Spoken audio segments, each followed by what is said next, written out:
गुमना एक कहानी season 2 HK rock के साथ।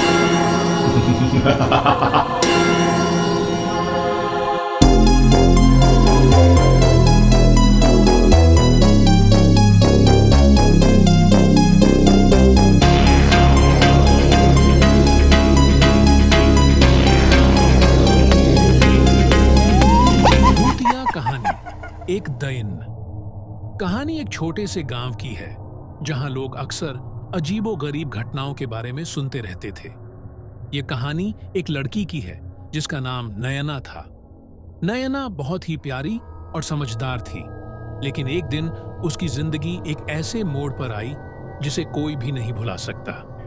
नयना का परिवार एक छोटे से गांव में रहता था जहां सब कुछ सामान्य था, लेकिन उस गांव के पास एक पुरानी हवेली थी जो लोगों के लिए हमेशा एक रहस्य बनी रही।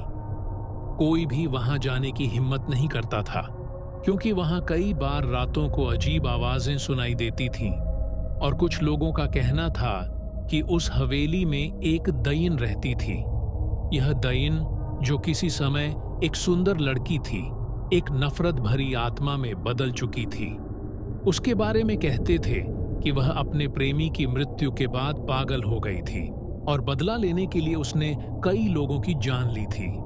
उसकी काली छाया रात को हवेली के चारों ओर मंडराती रहती थी। एक रात नयना का दिल खींच गया और उसने तय किया कि वह उस हवेली में जाएगी ताकि खुद देख सके कि वहां सचमुच कुछ है या यह सिर्फ अफवाहें हैं। वह एक रात चुपचाप घर से बाहर निकली और हवेली की ओर बढ़ी।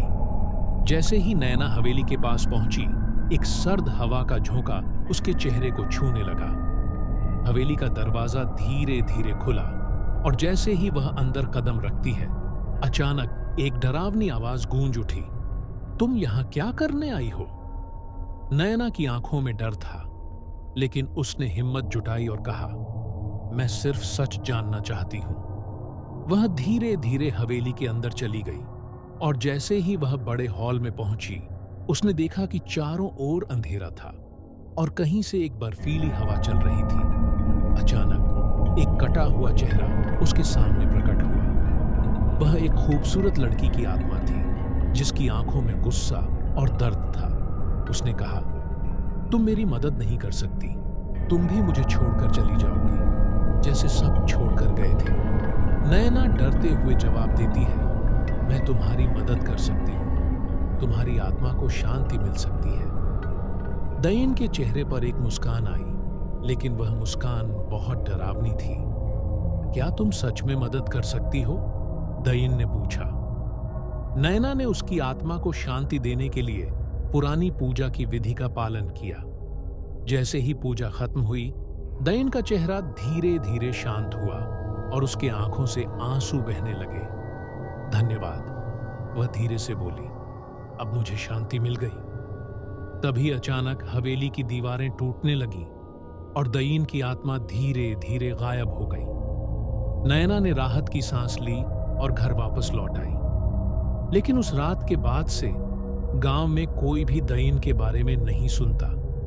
नयना ने अपनी कहानी बताई, लेकिन अब वो गांव के लोग कभी उस हवेली की ओर नहीं जाते थे, क्योंकि उन्हें यह विश्वास हो गया था कि दयिन की आत्मा को शांति मिल गई है।